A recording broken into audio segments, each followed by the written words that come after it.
Well, if y'all are wondering why you're not seeing much Cabover video, this keeps happening.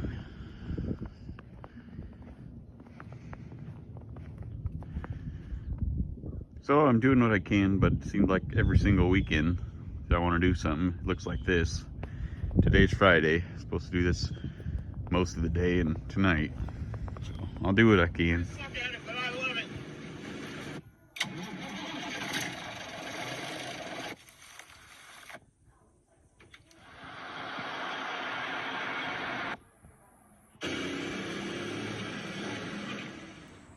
All right, to kind of pick up where we left off a couple of weeks ago in here in the booth. Got my fuel tank straps and a couple of little parts that aren't part of this project, but I'll show you what we got to do. So the current objective today is going to be to mix up and shoot some semi-gloss black paint on the insides of these straps and around the bolt threads. Once I'm in here in the booth, you're not going to be able to hear anything. There are rust pits on a few of these pieces that I'm not going to fool with. These are on the inside of the strap. That big old huge rubber strip glues onto these. So, I mean, quite honestly, it's just not worth messing with. Nobody's ever going to see these. And they've already been sandblasted out, so they're not going to rust out. I'm only going to paint one side. The reason is because on the outside, probably can't see in here at this flat gray, but there are some pitting and a few like grinder marks from where I re-welded these. Just some minor stuff that I want to be able to do some filler work and actually get the outside of these to look real nice. Haven't decided on a color yet. Possibly gloss black. Might stick with the semi-gloss. I don't know. I'll cross that bridge when I get there, but I want to get the insides painted. Then I can just flip them over on a sawhorse or a table and get all the back worked out. Well, I guess that'd be the outside. Oh. Yeah, here you go. See this pitting. These aren't going to look awesome on the insides, but they are epoxy primed. They're sealed up real good. I'm going to shoot some black paint on them, so they're going to be good to go. Also got a couple of other Camaro parts, Mustang steering column. I try to do all my similar colors or the same colors all in one batch. Just makes it more efficient. The second part of this video is going to be me painting the fuel tank hangers, the transmission cross member brackets, and that big old huge center axle hanger bracket. I'm out of spots to hang stuff in here, so I'm going to do that in the second part of this video. So I've got my filters, everything set up. Like I said, when I get my paint gun, get everything mixed, I'll come in here and we'll shoot the paint, and you won't be able to hear me, so I probably won't do much talking, but we'll get you in there and I'll attempt to do this painting and I'll let you watch. All right, so I think you've already seen me use this stuff before. It's really, really good. It's made by Keystone. It's inexpensive. It's satin black, part number Key 9810. Mixes with this. It gives a really, really, really nice satin finish like you see on frames, especially like GM parts, firewalls, that chassis black, you know. It's not a real high gloss. It's really good product. Easy to shoot, covers well. Literally no complaints at all with this. But we'll get this mixed up. Mix is 4-to-1. I use the DeVille speed cup setup. Need to buy a rebuild kit for my gun because it doesn't have a very good pattern anymore. From the plastic parts are wearing out. But a rebuild kit for this gun is like, well, depending on what you get, whether you get a new cup or not, it's $300 or $400, and you can buy the whole gun for $600. So All right, I'm not sure how much I'm gonna need just to do probably 2 coats on the inside of all those parts and then 1 on the steering column. I don't want to mix too much, but you don't want to run out of paint when you're like almost finished and have to mix up. Just only need that, you know, 10 more seconds of trigger time with the gun, and then you end up wasting a bunch then. And using this D-cup system, you don't want to run out with that either. So I'll mix a little more than I think I need. Let's see, probably end up using everything in this can. That's probably be good enough. Got a little bit left. You're always better off mixing a little more than you actually need, because it stinks when you run out, especially like clear or base or whatever, but especially clear. You run out of that when you're almost finished, it's a disaster. Okay, so we're gonna go about to there.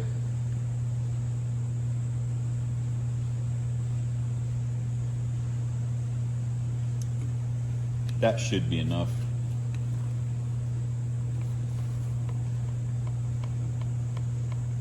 When you shoot this stuff, kind of the more you put on it, the glossier the ultimate finish is once you get past about 2.5 good coats.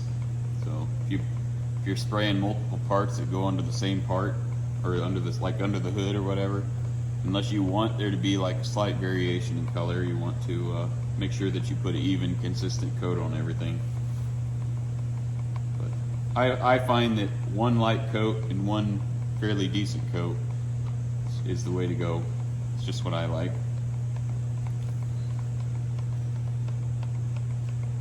And don't take me for an expert. I've never had any formal training with paint and body. This is all, you know, what I just learned from doing it. So some of the stuff you'll see on me do, you know, is gonna be just what works for me and not necessarily, you know, what works for everybody else. So I am no expert, but it's worked out okay for me doing it how I do it. So I am confident that I can teach you how to do, you know, a lot of basic stuff and do it right. This little lid goes on next. The downside to the D-cup system is it's very difficult to take it all apart, take the cap back off, and mix more paint if you run out. So if I'm doing a big panel, I'll mix like 2 of these, have 1 ready to go. They make them in different sizes. They make one that's about that tall. Just screw it on, set your gun in there. There's also a filter that goes in here that sets down this gun, but I'm out and I've already filtered this, so we're rolling with it.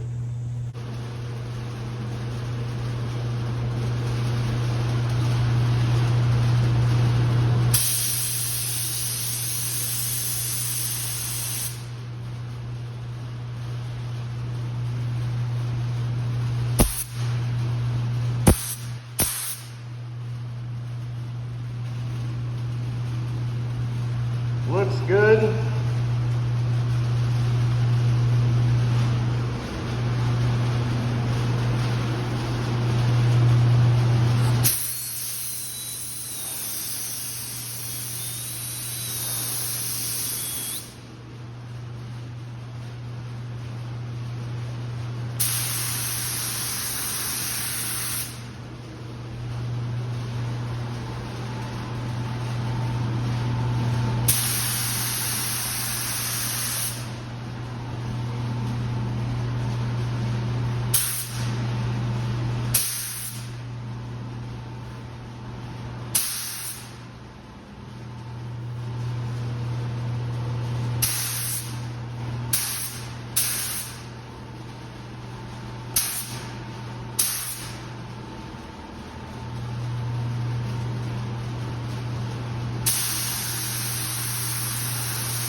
All right, so we'll give it a probably 10 minutes, 15 minutes flash time.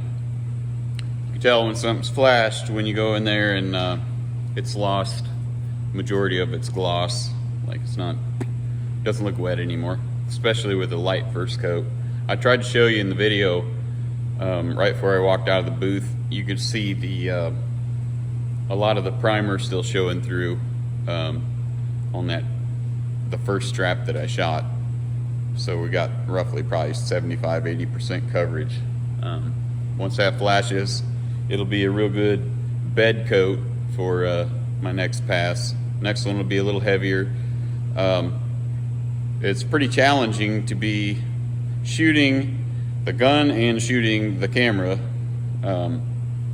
because I can't watch the screen and make sure that we're both watching the same thing. So when we're shooting the next coat, which is going to be the one that needs to look pretty, the camera work might suck, but I got to watch what I'm shooting the part, so we'll see how that winds up. I'll bring you back here in a minute. Well, it's been about 30 minutes. I had to make a small repair on that steering column. I'll show you in a minute. This is what I mean by flashed off. See, there's no wet look to it anymore. It's real dry. So that's pretty much, when it looks like that, that means it's ready for the next coat. I'd found on this a couple of spots of dust, which I lightly sanded with 2000 grit sandpaper. Came right out. So that's easy to do with the single stage paint. So we'll go ahead and get the gun in here, and I'll do my best to give you some good quality video, which is going to be real hard when I can't watch it. So let's hope for the best.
This is the paint filter setup that I use. It's relatively inexpensive. It's also made by DeVille, the same people that make my gun.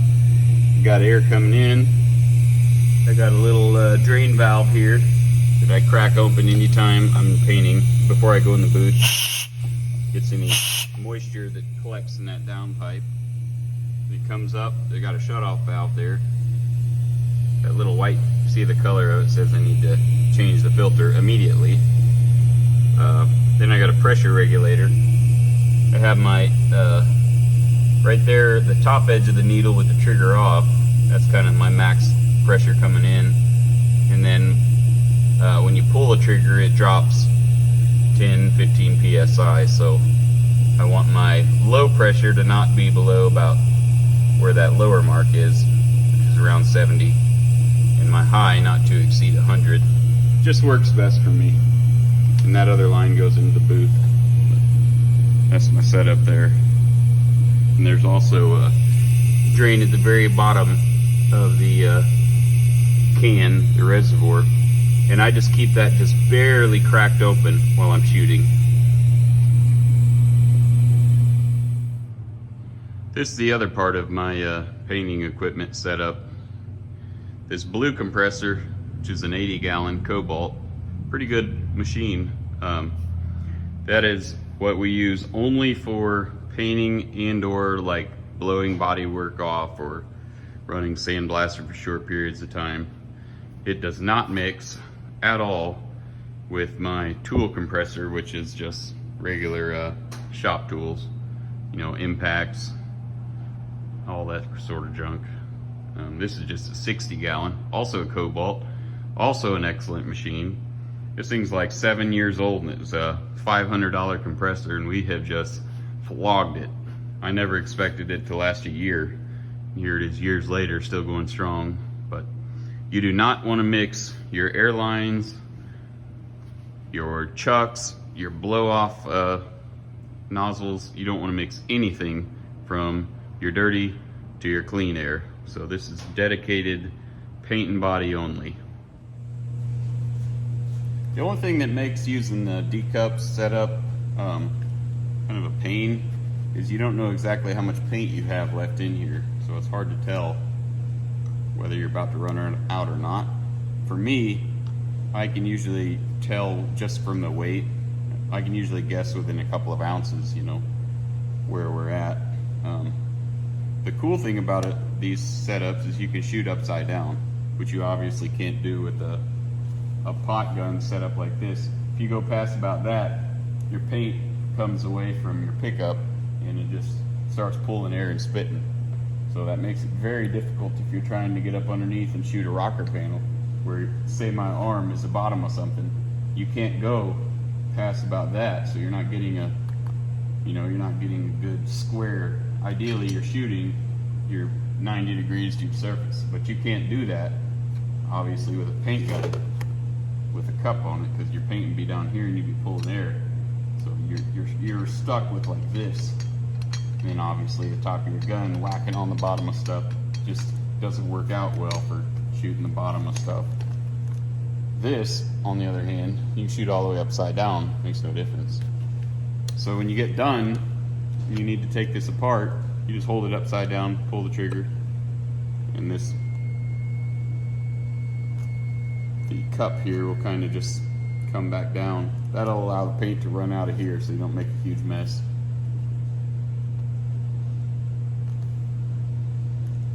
Alright, so it's all the way down. I don't like to waste paint, but like I said, you don't want to run out.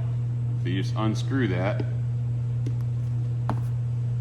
Then this can be cleaned just like you normally would. This setup here, you just throw away the plastic cup that's in there and the cap that goes underneath of that.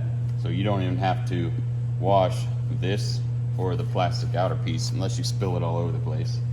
So that can just be set aside. That's real convenient when it comes to like clear coat, something that's will dry up in your gun real fast.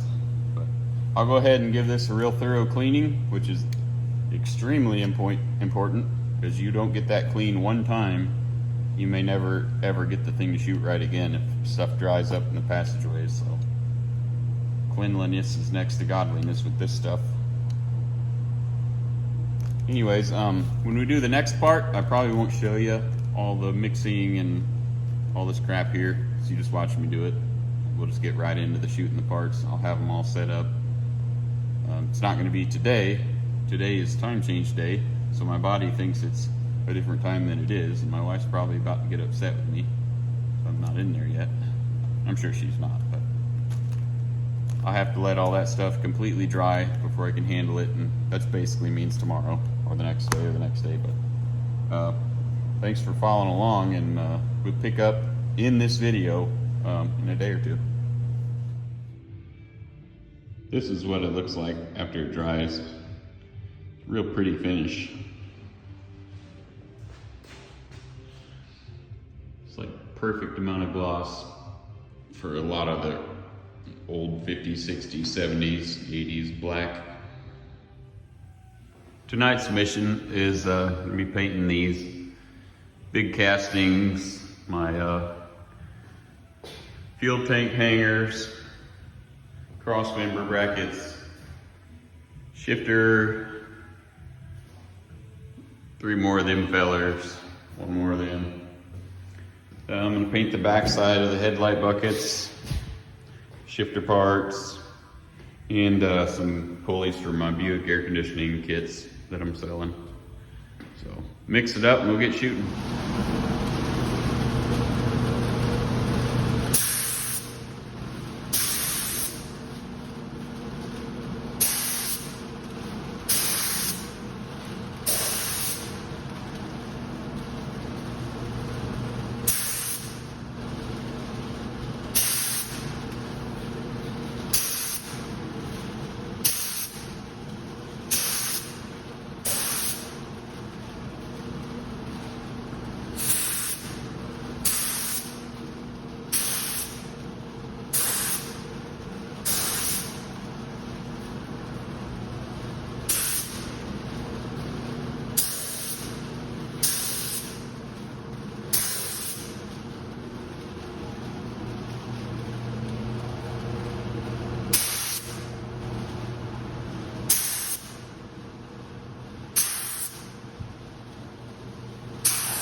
Gotta change hands.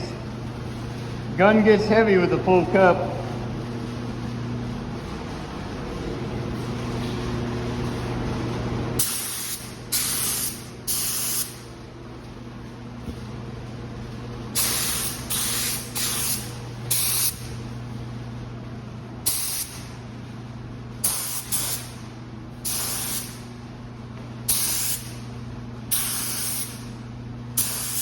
putting it on a little heavier because I don't want to miss any spots. These castings are hard to shoot.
everything is adequately flashed off.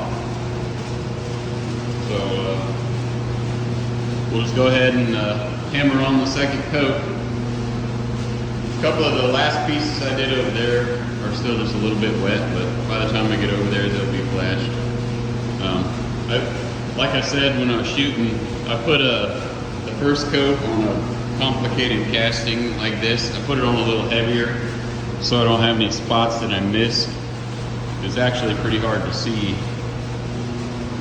when you get a bunch of paint in the air and paint shiny. You can't really see up into all these nooks and crannies. So you just hammer it on a little heavier. That basically means you'll use a little less paint the second time around. But we'll go ahead and blast the last coat on them and clean up. In the morning I'll show you what they look like.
I'm probably going to run out of paint and have to go mix a little more.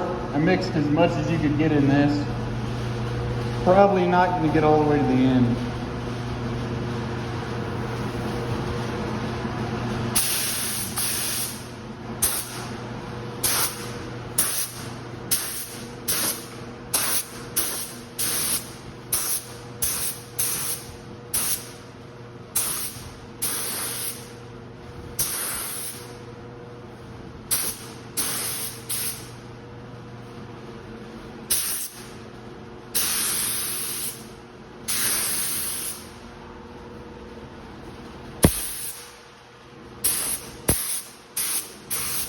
It's almost out of paint.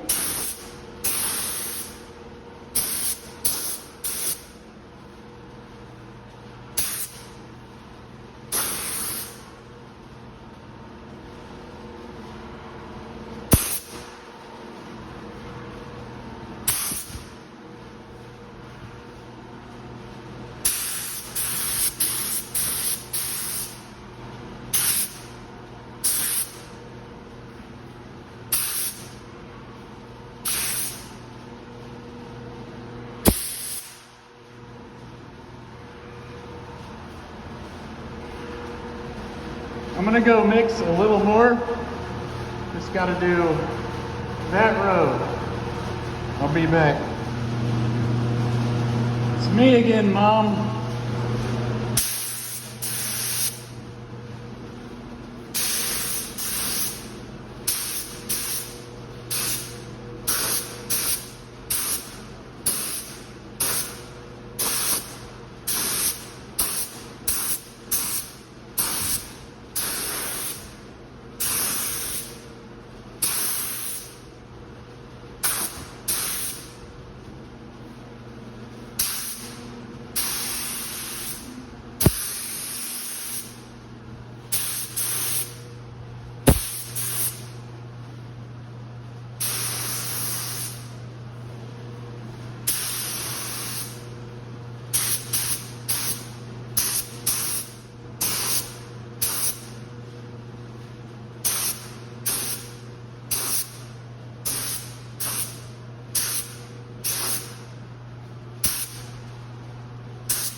put a little extra paint on the back where it's going to be up against the frame.